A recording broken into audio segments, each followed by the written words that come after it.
예, 마태복음 23장입니다. 마태복음 23장은 예수님께서 위선자들에 대한 설교로 한 장 전체를 차지하고 계십니다. 그만큼 예수님께서 공생애 중에서 대적했던 수많은 사람들 중에서 바리새인이 강력했던 것을 볼 수 있고, 또 그들에게 하시는 말씀이 오늘 이 땅에 주어지는 종교 지도자들이 하는 말씀과 또 너무나 유사합니다. 그래서 우리 모두가 기억해야 될 부분이고, 단지 2000년 전에 한 사건을 말하는 것은 아니라는 얘기죠. 성경의 모든 말씀들이 오늘 시대에 해당되지만 이 말씀도 마찬가지입니다. 특히 주님께서 한 장 전체를 할애해서 책망을 하는 내용이기 때문에 아주 엄숙한 내용이죠. 자, 마태복음 23장 제목을 위선자들이라고 붙여봤습니다. 그냥 위선자가 아니라 종교적 위선자들이에요. 종교적 위선자들. 당시의 바리새인과 사두개인들은 당시 유대 땅의 정치적인 역할을 하긴 했었습니다. 하지만 이들에게 주님이 책망하는 저 직접적인 것은 정치적인 위선이나 역할이 아니라 종교적인 부분이 더 강조되죠. 주님께서 예수님의 그 공생애 중에서 사두개인과 바리새인이 모두 예수님을 대적했는데, 사두개인에 대한 메시지는 별로 없고 바리새인들에 대한 메시지가 훨씬 많죠. 많아요. 또 실질적으로 사두개인보다 바리새인들이 더 직접적으로 공격을 많이 했고요. 한번 말씀드린 바가 있지만 당시 사두개인들은 좀 더 다수예요. 다수고 좀 더 기득권자들, 그리고 당시 대제사장들이 사두개인 출신, 사내들인의 대부분이 사두개인 출신이고, 또 당시에 이 정치권에 밀접한 사람들입니다. 일종의 기득권자들이죠. 반면 바리새인들은 그들보다는 좀 소수입니다. 소수지만은 오히려 백성들에게는 영적인 영향력들을 더욱더 많이 끼쳤어요. 그럼 더 좋은 거 아니겠어요? 영적인 영향력을 끼치니까 세속주의에 물들지 않고. 하지만 주님은 그들 안에 있는 위선을 보신 것이죠. 그러니까 단순하게 정치적인 위선을 보셨으려면은 사두개인들도 상당히 책망을 하셨을 것이에요. 근데 지금 예수님의 관점은 정치, 사회, 세상적인 위선보다도 종교적 위선에 좀 더 초점이 맞춰져 있는 것입니다. 그들이 백성들의 영적 지도자라고 자처하고 있었고, 실질적으로 백성들은요, 사두개인들을 자기들의 영적 지도자로 여긴 사람들이 많지 않았던 것 같아요. 하지만 바리새인들은 영적 지도자로 여겼어요. 그리고 서기관들은 바리새인과 밀접한 관련된 사람들인데, 이런 거예요. 서기관들은요, 당시에 사내들인 같은 유대교 집단에서 말씀으로 최종 판단을 내리는 역할을 했었습니다. 말씀을 다루는 사람들이다 보니까 이제 그런 것들의 최종 판단에 도움을 주는 사람들이죠. 그래서 백성들에게 영적인 지도력을 가졌었는데, 주님이 보시니까 그들이 모두 위선자라는 얘기죠. 영적 지도력으로 위치만 선점하고 그들의 신앙은 온전치 못했던 것이 오히려 백성들에게 대접을 받으려고 하는 모습들, 이게 오늘날 교회의 모습과 너무나 또 똑같단 말입니다. 자, 봐요. 여기서 총 39절까지 되어 있지만 12절까지는 제자들에게 하시는 말씀입니다. 전체적으로 바리새인들에 대해 하시는 말씀은 맞지만요, 앞에서는 바리새인들을 향해서 직접 말씀하시는 것이 아니라 바리새인들을 옆에 놓고 제자들에게 말하는 것이에요. 22장 맨 끝에 지금 바리새인들에게 다윗의 아들에 대해서 물었던 장면 나오시죠. 지금 바리새인들이 옆에 있어요. 지금 있는데 바리새인들을 놓고 제자들 향해서 너희 이 사람을 닮지 마 라고 말하는 거죠. 지금 13절에서는 다시 고개를 돌려 바리새인들을 향해 직접적으로 위선자들아 라고 말씀하시는 것입니다. 자, 상황이 그렇습니다. 그때 예수께서 무리와 제자들에게 일러 말씀하시기를, 서기관들과 바리새인들이 모세의 자리에 앉아있으니 그들이 너에게 지키려고 한 모든 것을 지키고 행하라. 그러나 그들의 행위는 본받지 말라. 이는 그들의 말만 하고 행하지 않음이라 그랬습니다. 모세의 자리에 앉아있다는 말은 이스라엘 사회에서 모세보다 위대한 사람이 없거든요. 모세는 율법을 전해준 자였습니다. 모세의 자리라는 얘기는 모세오경, 율법을 주관하고, 그러니까 율법으로 심판하고 율법을 가르치고, 하여튼 율법과 연관해서 최고의 법정에 앉아있다, 그렇게 생각하시면 됩니다. 대표적인 율법 선생들입니다. 백성들의 심판관들이고요, 종교적 권좌에 앉아있습니다. 왕의 권좌에 앉아있지 않지만 종교적 권좌에 앉아있어요.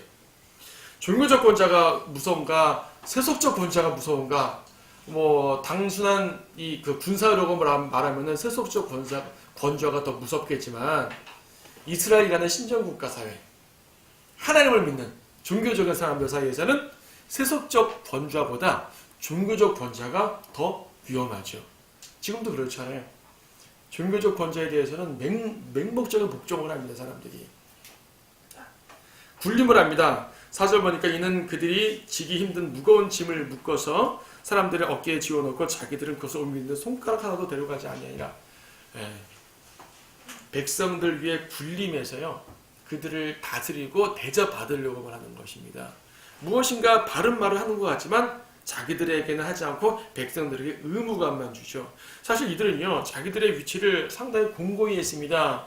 요한복음 7장 49절에 보게 되면은 백성들을 율법을 모르는 저주받은 누리라는 식으로 말해요. 마치 오늘날 좀 이렇게 권력자들이 일반 백성들을 상당히 낮춰보는 그런 모습과 똑같습니다.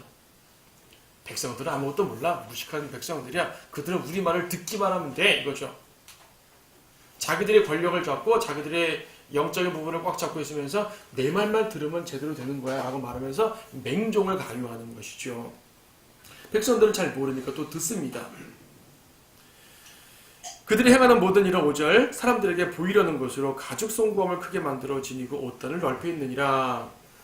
가죽송구함이라는 얘기는요. 말씀에 대한 외형적인 존중을 합니다. 제가 몇 번 말씀드렸잖아요. 그들은 종교의식을 행할 때 요만한 가죽으로 된 성구함을 만들어서 성경 구절을 돌돌 말아 집어넣고 머리에 두르기도 하고 팔에 띄기도 합니다. 머리와 팔에 하는 것 말고도 성경을 이렇게 말씀을 잘 보관하는 함들이 있어요. 말씀 함을 멋지게 만들면 말씀을 잘 높이는 거죠. 제가 예전에 어떤 교회에 방문했더니 성경 함이 있는데 자개로 수놓은 비싼 거죠. 성경 자개 함이 강대상 앞에 있는 걸 봤습니다. 성경을 보잔 말이에요? 말잔 말이에요? 성경을 보려면 성경이 펼쳐져 있든지 물론 뭐 다른 성경을 보겠지만 적어도 강단 앞에 성경을 놓으려면 펼쳐놓는 것이 일반적인 상식인데 자개함에다가 딱 갖춰놓는 걸 보고 자기들은 성경을 존중한다고 하는 것이죠. 말씀에 대한 외형적 존중이지 말씀 내용에 대한 존중은 아니죠. 이 모든 것들이 보이기 위한 것이겠죠. 옷단을 넓혀 입는 것은 오늘날도 그러잖아요. 종교적인 어떤 가운 같은 거는 옷단 넓히고 길게 하고 천주교 사제들은 당연히 의복부터가 구별되어 있죠. 의복부터가 구별되어 있고 컬러도 로만 컬러 구별되어 있죠. 이 개신교에서도 엄숙한 교단들에서는 가운을 입습니다. 항상 가운을 입고 후드까지 두릅니다. 후드까지. 어떤 곳에서는 교회력의 12절기에 맞춰 가운 색깔이 12개를 갖추려는 교회도 있고요. 12개가 갖추기 부담스러우니까 후드만 12색으로 갖춰놓기도 합니다. 그나마 후드 없이 가운만 하는 사람들은 그나마 괜찮은 사람들이라고 보여질 정도입니다. 그만큼 그들은 외형적인 복장으로 자기들을 구별화시키는 거죠. 정말 구별되려면 세상에서 구별되는 온전한 말씀의 정신을 갖고 있는 것이 중요하지 외형적인 구별은 중요하지 않습니다. 하지만 이들은 외형적인 구별로서 자기들을 신분으로 딱 구별해요. 신분. 6절에서 또 잔치에서는 최상의 자리를 회당에서는 가장 높은 좌석을 좋아하며 잔치에서 높은 자리에 앉으면 기분은 물론 좋겠지요. 근데 그것을 원하는 거예요. 아예 원하는 거. 시장 가서 인사받는 걸 좋아합니다. 시장 가서 인사받는 걸 좋아한다는 얘기는 백성들 사이에서 높아지고자 하는 거죠. 시장은 백성들이잖아요. 바리새인들은 백성들과 가까운 사람들이에요. 백성들과 가까운 건 좋은 겁니다. 물론 이 귀족들하고만 어울리는 것보다는 백성들하고 어울리는 것이 물론 좋아요. 하지만 그들은 그들 위에 군림하려고만 하고 연약한 백성들을 이끌려고 좋게 말하면 이끄는 것이고 나쁘게 말하면 군림하려는 것이죠. 그래서 예수님 그것을 말씀하십니다. 거기 새 용어를 제시하시면서 그렇게 하지 말라는 말씀하지 않습니까? 8절 그러나 너희는 랍비라 불림받지 말라. 이는 너희 선생은 한 분 곧 그리스도요 너희 모두 형제이기 때문이라. 또 땅에 있는 사람을 너희 아버지라 부르지 말라. 이는 너희 아버지는 한 분 곧 하늘에 계신 분이시기 때문이라. 또 너희는 선생들이라고도 불리지 말라. 이는 너희 선생은 한 분 곧 그리스도이기 때문이라. 자, 그래서 랍비, 아버지, 선생이라는 표현을 씁니다. 실질적으로요. 랍비라는 표현은 유대교에 대한 비판이기도 하고 아버지라는 말은 카톨릭에 대한 비판이기도 합니다. 카톨릭은 사제들을 파더라 그러잖아요. 그리고 선생이라는 말은 개신교에 대한 비판이라고도 말할 수가 있어요. 그러니까 주님께서는 예언적으로 유대교, 카톨릭, 개신교 모두에 대한 종교적 위선을 지적하는 것이죠. 물론 그것이 예수님의 직접적인 의도는 아닙니다.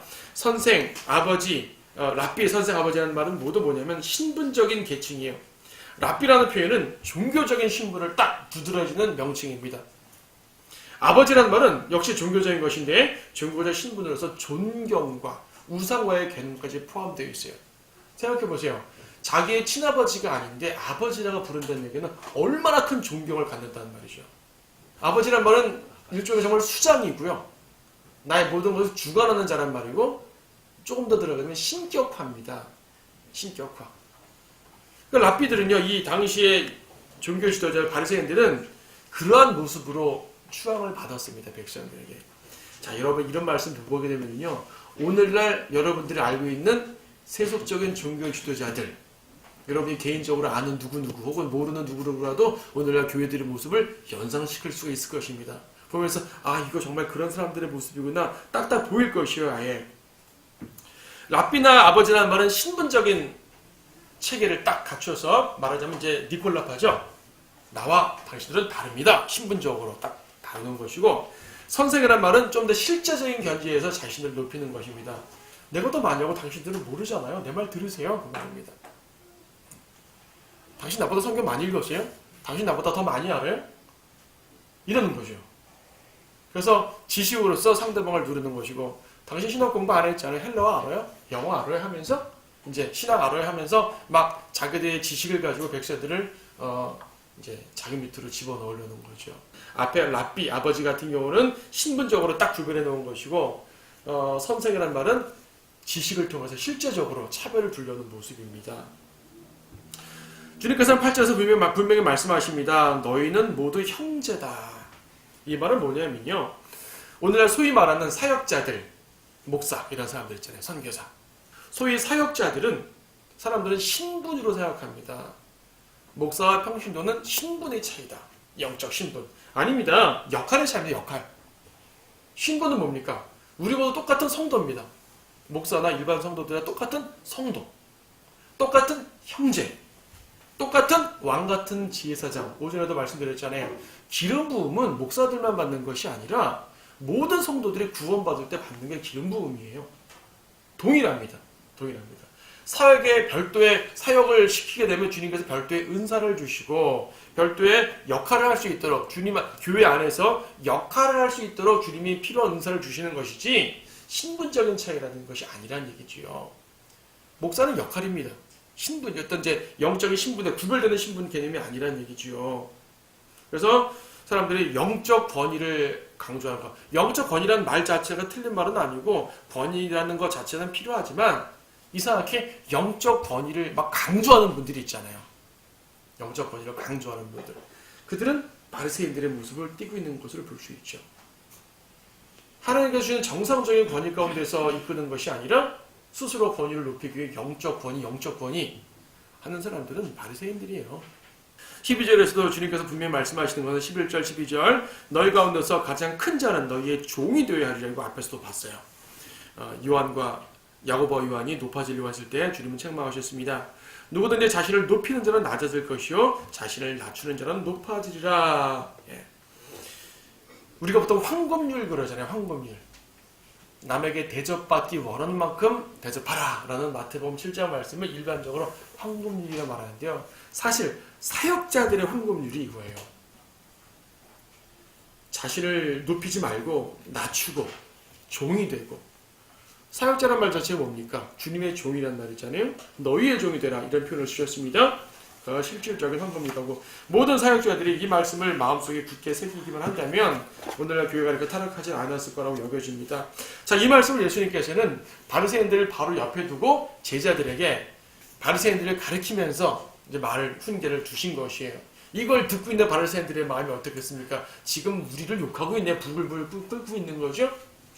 이때 주님은 바리새인들 향해 고개를 딱 돌려줘가지고 바리새인들에게 직접 말씀하십니다. 13절. 그러나 위선자인 서기관들과 바리새인들아 너희에게 화가 있으리라. 자, 여기서 쭉 보겠지만요, 바리새인들에 대한 대표적인 이 책망을 두 가지 용어로 쓰십니다. 하나는 위선자고요, 하나는 소경이에요. 물론 다른 말도 있지만 이 두 단어가 되게 많이 나옵니다. 위선자 거기 적어놨죠. 13절에 위선자, 14절에 위선자, 15절에 위선자, 23절에 위선자 나오죠. 바로 이제 9절에 초반부에 바로 있습니다. 25절에 위선자, 27절 위선자. 또 소경이란 말은 표현은 좀 다르지만 16절에 눈먼 안내자들, 소경이란 말이죠. 눈먼 안내자들아.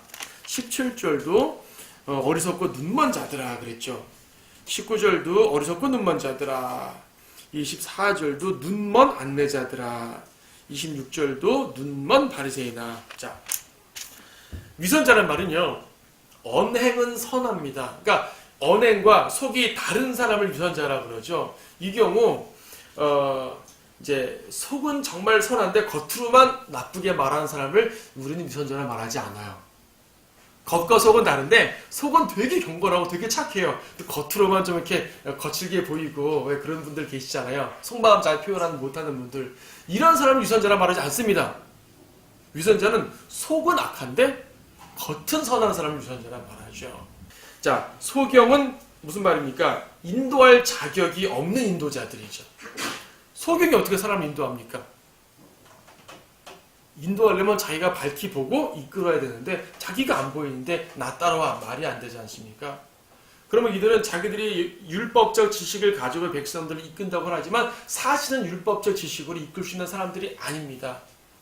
이들이 종교 지도자들이라면 누구에게 이끌어야 됩니까? 하나님께 이끌어야죠. 메시아 그리스도께 이끌어야 되는데 자기들도 그리스도를 못 알아보니까 백성들을 그리스도께 이끌지 못하고 자기 자신들에게만 이끕니다. 이끄는 방향이 잘못된 거죠. 그래서 소경이라 말씀하십니다. 여러분 요한복음 9장 40절 말씀 보시게 되면 예수님께서 소경을 치유하신 장면이 요한복음 9장에 나옵니다. 그때 어제 바리새인들과 또 한번 붙으셨어요. 요한복음 9장 40절 보니까 주와 함께 있던 바리새인들 몇 사람이 이 말씀을 듣고 주께 말하기를 우리도 소경이란 말인가? 그렇다는 얘기죠. 소경이란 말입니다. 예수님은 그들에게 소경이란 말씀을 하신 것이고요. 소경이 되어 소경을 인도하는 자들이란 말도 마태복음 15장도 한번 쓰신 바 있습니다. 인도할 자격이 없는 사람들입니다. 자, 구체적으로 나오면 13절에서는 그러나 위선자인 서기관들과 바리새인들아 너희에게 화가 있으리라. 이는 너희가 사람들에게 천국을 닫아버려서 너희 자신도 들어가지 않고 들어가려고 하는 사람도 들어가지 못하게 하기 때문이라. 천국을 가로막습니다. 우리 마태복음 11장에서요. 침례 요한 다룰 때 그런 말씀을 받습니다. 침례 요한부터 지금까지는 천국이 폭력으로 탈취된다라는 걸 보았죠. 천국이 폭력으로 탈취됩니다. 천국이 폭력으로 탈취된다는 것은 무슨 말인가 하니 예수님께서 왕으로 오시는 그 왕국에서 왕을 받아들이지 않겠단 말입니다.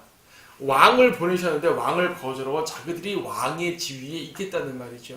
왕국을 뺏는 거죠. 왕국의 찬탈자들입니다. 우리 마태복음 21장 포도원 비유에서 봤습니다.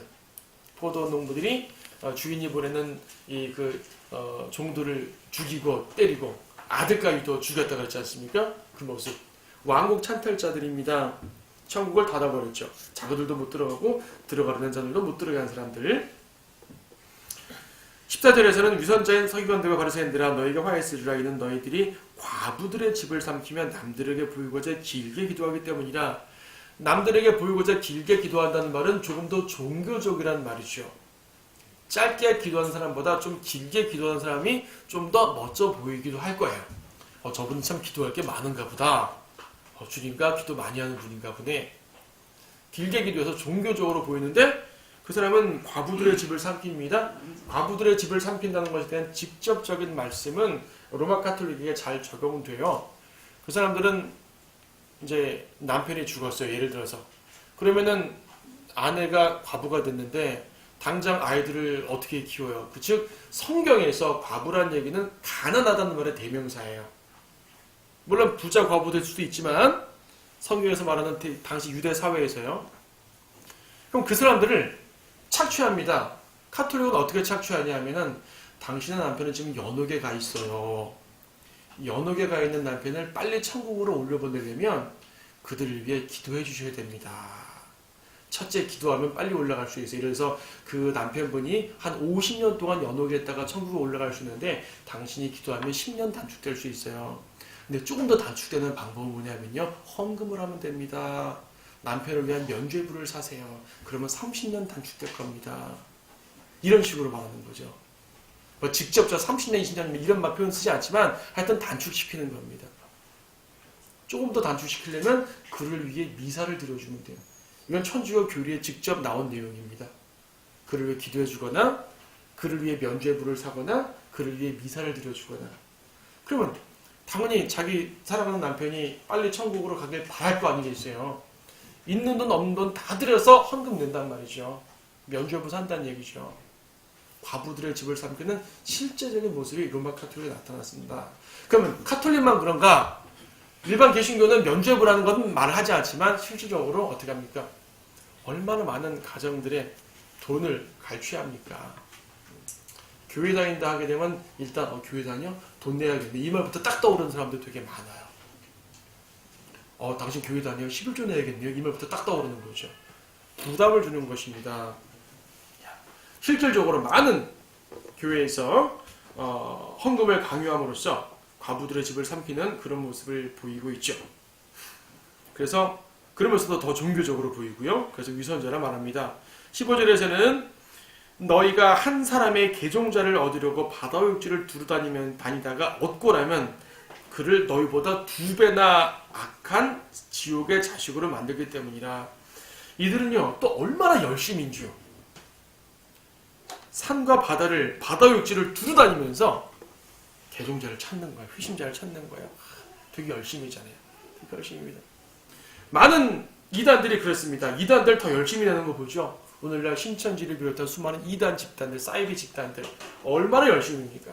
열심을 보여가지고 자기들의 열정을 다해서 사람들을 얻고 또 얻고 또 얻는데 그들을 자기들보다 2배나 악한 지옥의 자식들을 만드는 것을 많이 보게 됩니다.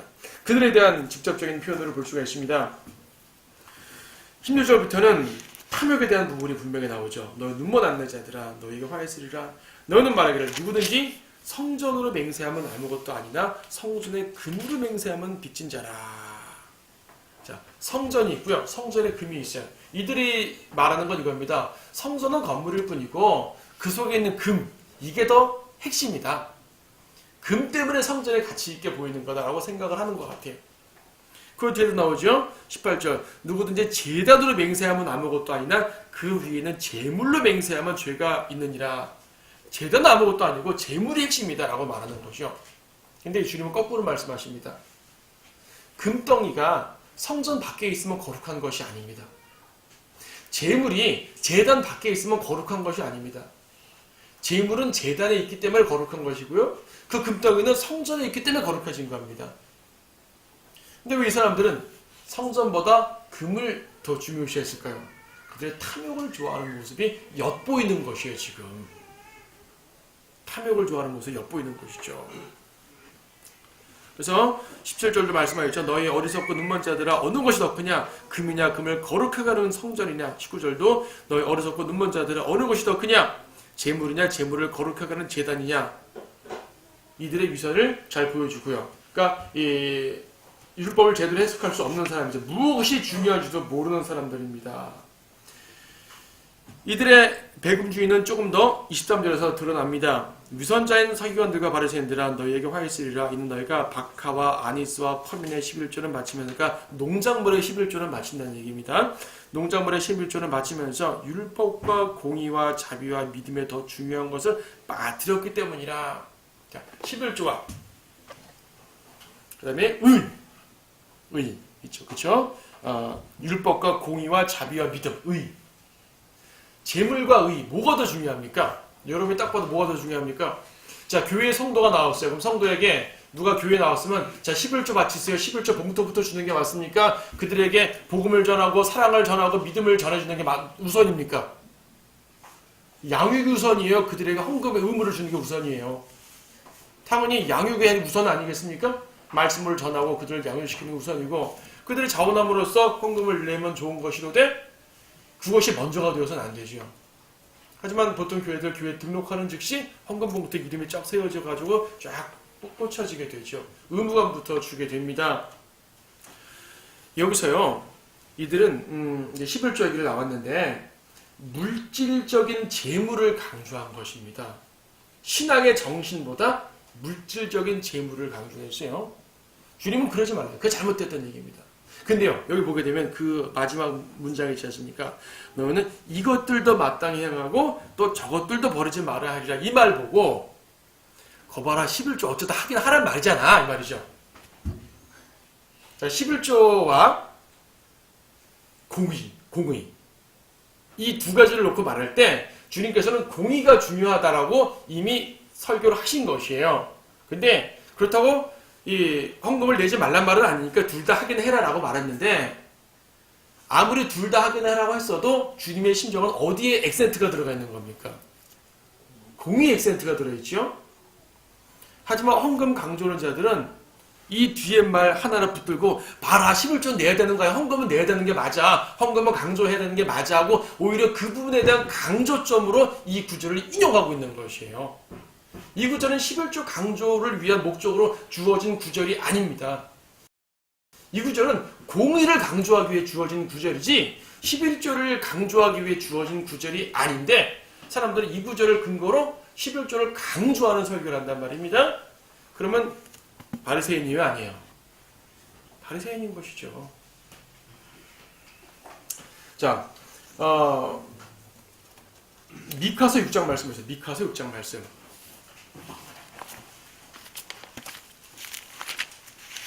소선지세 미카서 6장 말씀 보게 되면 6절 말씀에 그런 말씀이 있죠.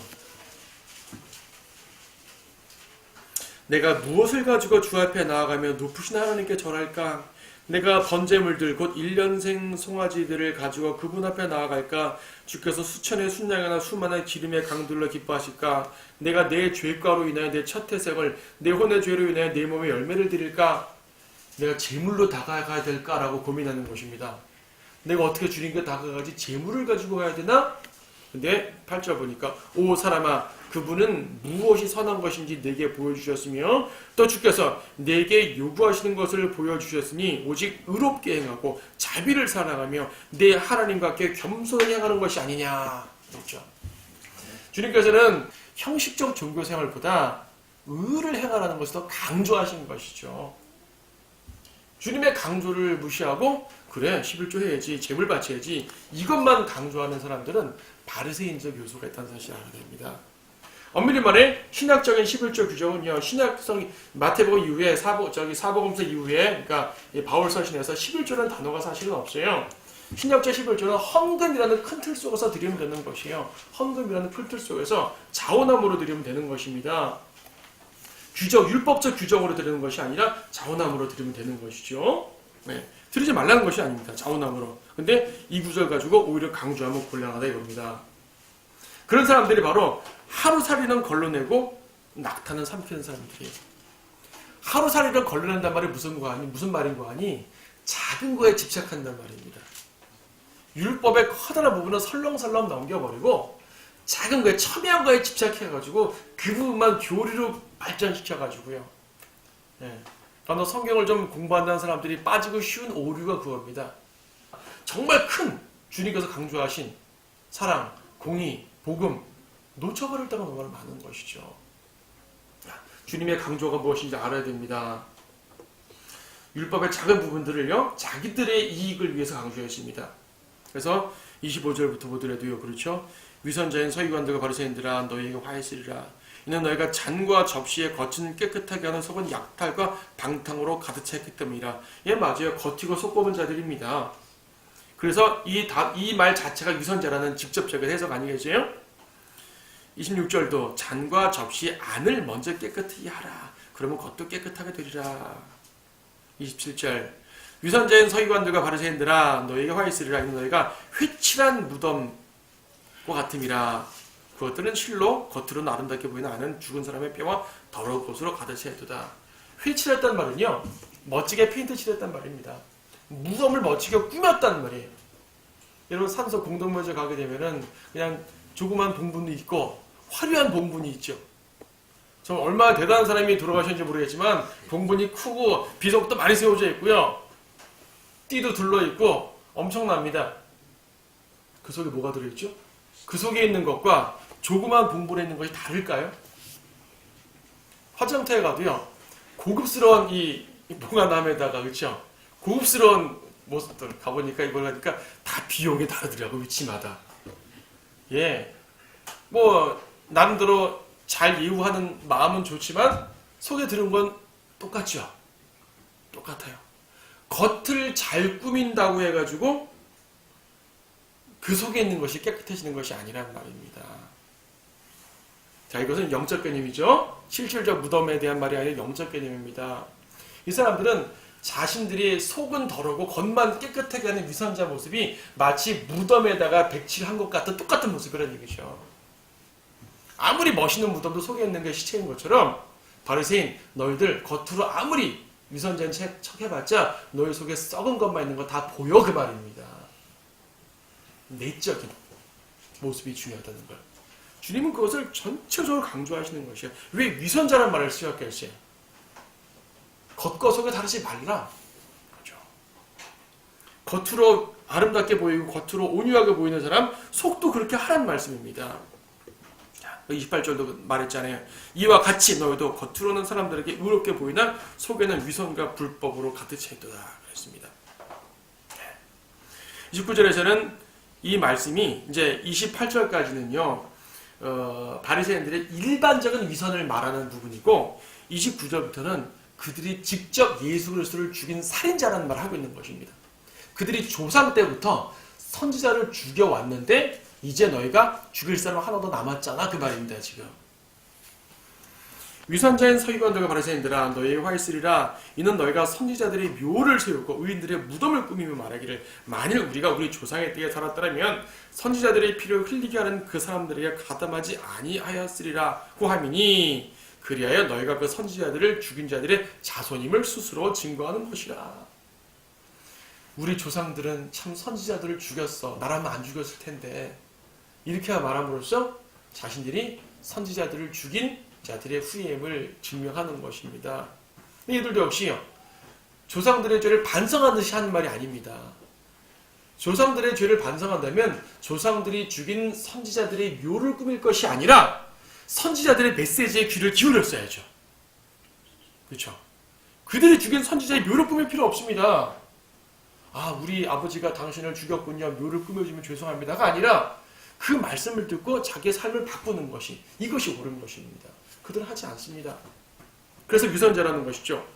그래서 주님 말씀하시는 건 뭐냐면 32절 그러므로 너희가 너희 조상들의 분량을 채우라. 분량을 채우라는 말은 무슨 말일까요? 좋은 분량을 채우라는 말일까요? 나쁜 분량을 채우라는 말일까요? 여기서 주제가 뭐죠? 선지자들의 죽음입니다. 예, 피의 분량을 채우라 이거죠. 말하자면 지금 잔이 있습니다. 이 잔에는 피가 찰랑찰랑합니다. 찰랑찰랑해요. 누구의 피? 의인들과 선지자들의 피가 찰랑찰랑해요. 이 피가 넘치면은 진노의 포도주잔이 넘친 것처럼 주님의 진노가 임하게 되는 그 순간입니다. 포화 상태입니다. 찰랑찰랑합니다. 한 방울만 떨어지게 되면 넘치는 상황입니다. 주님께서 너희의 분량을 채워라 라는 말은 빨리 나를 죽여서 분량을 채워라. 너희 빨리 멸망해야지. 그 말씀입니다. 분량을 채워라. 너희 나 죽이려고 하잖아. 마지막 의인이야 이 말입니다. 물론 주님이 죽으신 이후에도 이제 순교자들이 계속 있긴 했었지만 하여튼 그러한 피를 채움으로써 진노를 채우는 그런 모습입니다. 진노의 분량을 채우라는 말씀이죠. 진노의 분량. 너희 뱀들아 독사들의 세대에 어떻게 너희가 지옥을 쪄주어서 피할 수 있겠느냐. 여러분 이 독사들의 세대, 뱀들 이런 말 했지 않습니까? 이 뱀들, 독사들의 세대 얼마나 심한 욕설일까요?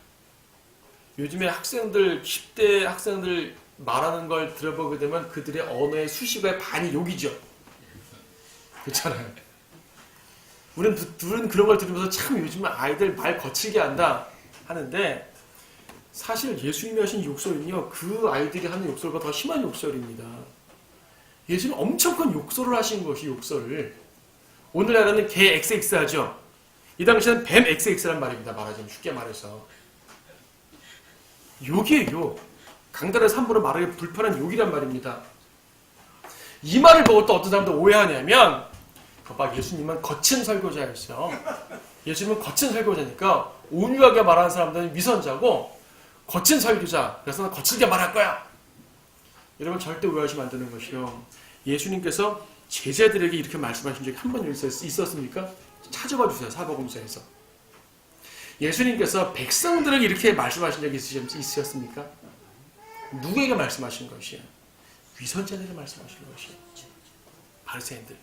종교적 위선자들에게 말씀하신 것이에요. 그러니까 설교자들이 분명히 죄를 지적하거나 의를 선포할 때 당연히 하나님 말씀처럼 예수님처럼 강력하게 말해야 될 때가 있습니다. 하지만 그렇다고 해가지고 평상시 그의 언행이 거칠고 이렇게 욕설을 한다든지 그건 아니잖아요. 아닙니다. 이 말씀을 토대하면서 예수님 더 심한 욕도 했어. 우리 목사님 그 욕해도 괜찮아. 이거는 말도 안 되는 소리죠.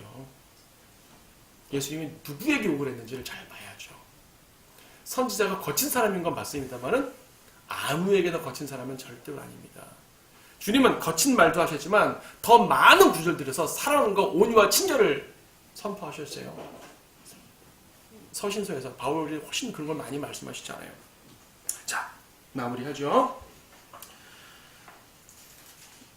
네, 마지막 부분 37절.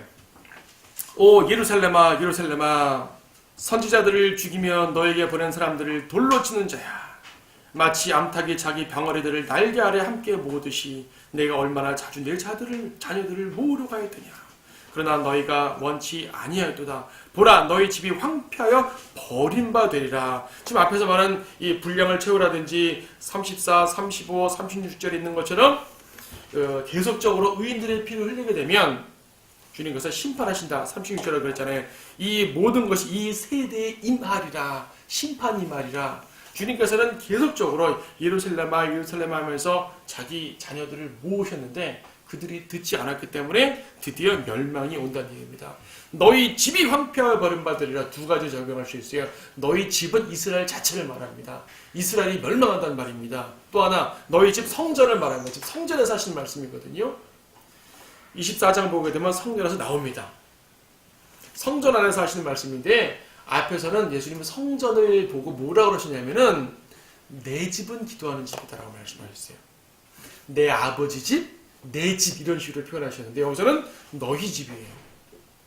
왜 너희 집일까요? 더 이상 이 성전 내 집 아니야 그 말입니다. 실제로 예수님은 이때 성전에서 마지막 설교하셨습니다. 이 설교 이후로 예수님은 성전을 떠나시고요. 다시는 성전에 들어가지 않으셨어요. 부활하셨을 때도 성전에 들어가셨다는 말씀은 없습니다. 재림하실 때 성전에 들어가실 것이에요. 그래도 주님이 살아계실 동안에는 공생의 기간 동안에는 비록 헤롯 성전이고 비록 부족했지만 주님은 성전에 예우를 해주셨습니다. 근데 이 이후로 주님은 더 이상 성전에 예우를 안 해주셔요. 그러니까 파괴시키는 거죠. 성전이 주님의 것이면 파괴시킬 이유가 있겠습니까? 파괴시켜 주시는 것이요. 더 이상 난 거기에 임재하지 않겠다는 말씀입니다. 그리고 언제 다시 오신다고요? 39절. 내가 너희에게 말하노니 이제부터 너희가 주의 이름으로 오시는 이는 복이 있도다 라고 말할 때까지 나를 보지 못하리라. 이거 앞에서 하신 말씀이잖아요. 마태복음 21장에서 주님이 예루살렘 입성하실 때 백성들 호산나 외칠 때 말입니다. 주의 이름으로 오시는 분은 복이 있도다. 다윗의 아들에게 호산나 불렀습니다. 이미 이 말 들었잖아요. 근데 또 주님 말씀하시는 것은 백성들이 그 말을 다시 할 때까지 난 여기 안 와 그 말입니다. 무슨 말씀이죠? 제자들이 들을 때 이 말씀 이미 하셨는데요? 아니 그거 말고 앞으로 또 할 거야.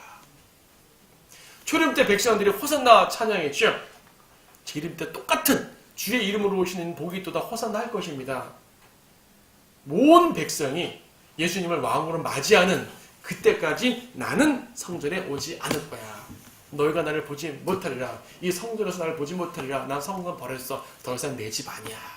라고 하는 거죠. 자연스럽게 대환란 때도 성전은 주님의 집이 아닙니다. 지금 유대인들이 만들려는 제3성전 주님의 집 아닙니다.